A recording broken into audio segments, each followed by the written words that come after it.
Baik, Assalamualaikum warahmatullahi wabarakatuh. Kami dari kelompok 1 mata kuliah pengantar ilmu kesehatan, Prodi Pendidikan Guru Sekolah Dasar, kelas B, yang beranggotakan 6 orang, yang terdiri dari saya sendiri, Agildia Febrian, dengan NPM 2020406405110, Ahmad Ihja Mahendra 2020406405070, Alif Kurnia Adi 2020406405125, Amelia Dewi 2020406405011, Anggun Rahmat Tirta 2020406405026, dan yang terakhir Arda Fatia Asri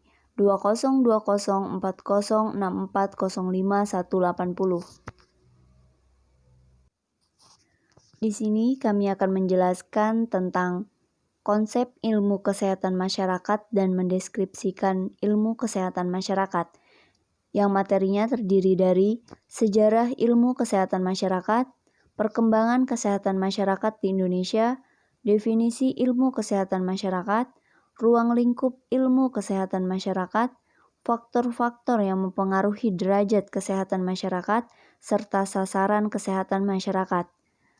Yang selanjutnya akan dijelaskan oleh rekan-rekan saya. A. Sejarah ilmu kesehatan masyarakat. C.E.A. Winslow tahun 1920 adalah salah seorang yang meletakkan dasar-dasar bagi modern public health dengan membuat batasan bagi definisi public health. John Snow tahun 1857 mencurahkan perhatian dalam kesehatan lingkungan dan epidemiologi.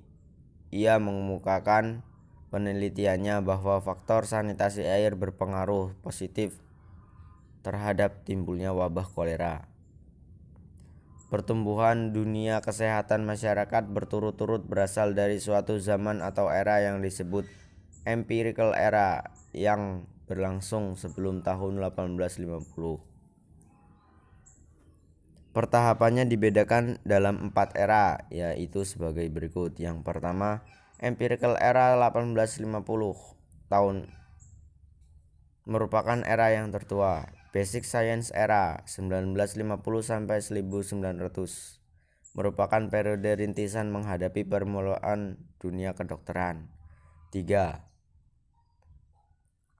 Pada periode ini mulai diperkenalkan pelayanan ke rumah sakit dan balai pengobatan sehingga disebut Clinical Science Era yang berlangsung hingga 1950. Pada era ini dimulai muncul ahli-ahli kedokteran. 4. Public Health Era mulai berkembang sesudah tahun 1950 hingga kini.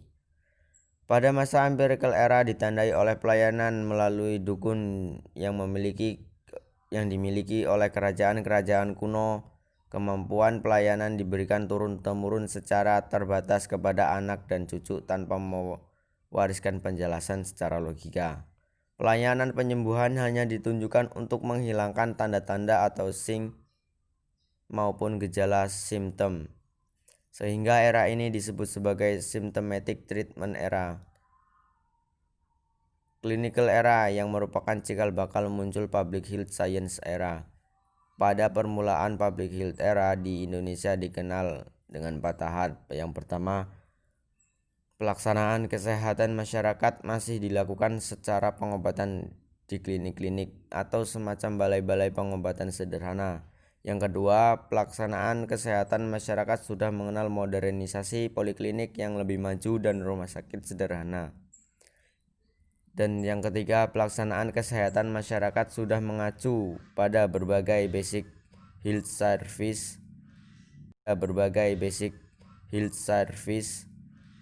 bahkan berbagai usaha kesehatan pokok sudah mengenal pendekatan yang terintegrasi. Dan tahapan yang terakhir, berbagai integrated basic health service sudah dikembangkan melalui ikatan lintas sektor atau multisektor dengan memanfaatkan pendekatan multidisipliner. B. Perkembangan kesehatan masyarakat di Indonesia. Sejarah perkembangan kesehatan masyarakat di Indonesia dimulai sejak pemerintahan Belanda abad ke-16. Kesehatan masyarakat di Indonesia pada waktu itu dimulai dengan adanya upaya pemberantasan cacar dan kolera yang sangat ditakuti masyarakat pada waktu itu. Sehingga berawal dari wabah kolera tersebut, maka pemerintah Belanda pada waktu itu melakukan upaya-upaya kesehatan masyarakat. Pada tahun 1807 telah dilakukan pelatihan dukun bayi dalam praktik persalinan. Upaya ini dilakukan dalam rangka penurunan angka kematian bayi yang tinggi pada waktu itu. Akan tetapi, upaya ini tidak berlangsung lama karena langkanya tenaga pelatih kebidanan. Baru tahun 1952, pada zaman kemerdekaan, pelatihan secara cermat dukun bayi tersebut dilaksanakan lagi. Pada tahun 1851, Sekolah Dokter Jawa didirikan oleh Dr. Bos, Kepala Pelayanan Kesehatan Sipil dan Militer, dan Dr. Blecker di Indonesia. Kemudian sekolah ini terkenal dengan nama STO-VIA atau School Top of Landing Van Indis Arsten atau Sekolah untuk Pendidikan Dokter Pribumi. Tercatat sampai pada tahun 1941, 15 juta orang telah memperoleh suntikan vaksinasi. Pada tahun 1925, Hidrik, seorang petugas kesehatan pemerintah Belanda, melakukan pengamatan terhadap masalah tingginya angka kematian dan kesakitan di Banyumas, Purwokerto pada waktu itu. Dari hasil pengamatan dan analisisnya tersebut, ia menyimpulkan bahwa penyebab tingginya angka kematian dan kesakitan ini adalah karena jeleknya kondisi sanitasi lingkungan. Masyarakat pada waktu itu membuang kotorannya di sembarang tempat. Juga dari kali selanjutnya, ia bersimpulan bahwa kondisi sanitasi lingkungan ini disebabkan karena perilaku penduduk. Oleh sebab itu, untuk memulai upaya kesehatan masyarakat, Hidrik mengembangkan daerah percontohan dengan melakukan propaganda atau pendidikan penyuluhan kesehatan. Sampai sekarang usaha Hidrik ini dianggap sebagai awal kesehatan masyarakat di Indonesia.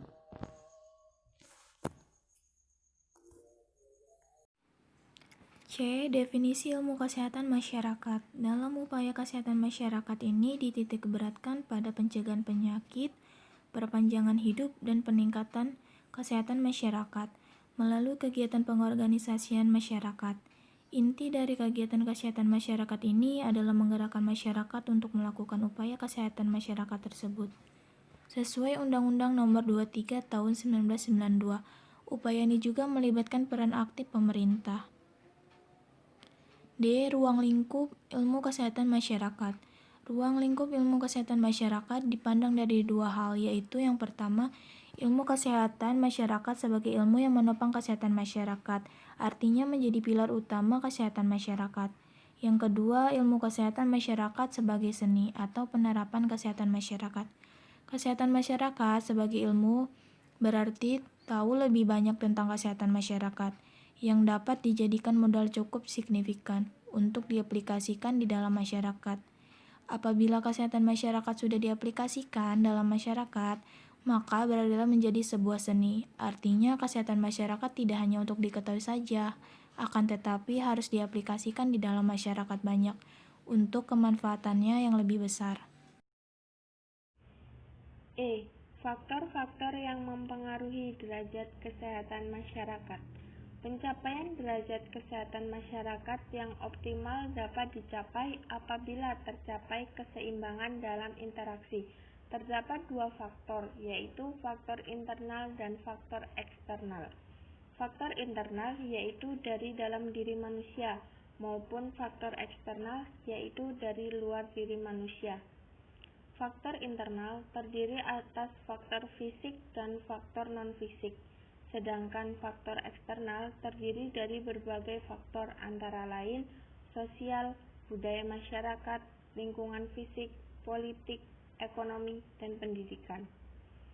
Secara garis besar, faktor-faktor yang mempengaruhi kesehatan individu, kelompok, dan masyarakat itu dikelompokkan menjadi 4, yakni pertama, lingkungan, kedua, perilaku, ketiga, pelayanan kesehatan, dan keempat, hereditas. F. Sasaran kesehatan masyarakat. Untuk dapat mencapai hasil yang efektif, sasaran pendidikan kesehatan dapat dipilih menjadi 3, yaitu sasaran primer, sekunder, dan tersier. Sasaran primer biasanya disesuaikan dengan permasalahan kesehatan yang terjadi. Untuk sasaran sekunder, misalnya para tokoh masyarakat, tokoh agama, dan tokoh adat. Sasaran tersier meliputi para pembuat keputusan dan pembuat kebijakan, baik di tingkat pusat maupun di tingkat daerah. Kesimpulan, kesehatan masyarakat adalah ilmu dan seni dalam mencegah penyakit, memperjuangkan hidup, dan meningkatkan kesehatan melalui usaha-usaha perorganisasian masyarakat untuk perbaikan sanitasi lingkungan, pemberantasan penyakit menular, pendidikan untuk kebersihan perorangan, perorganisasian pelayanan-pelayanan medis, dan perawatan untuk diagnosa untuk menjamin setiap orang terpenuhi kebutuhan hidup yang layak dalam memelihara kesehatannya. Dalam upaya kesehatan masyarakat ini dititik beratkan pada pencegahan penyakit, perpanjangan hidup, dan peningkatan kesehatan masyarakat melalui kegiatan perorganisasian masyarakat.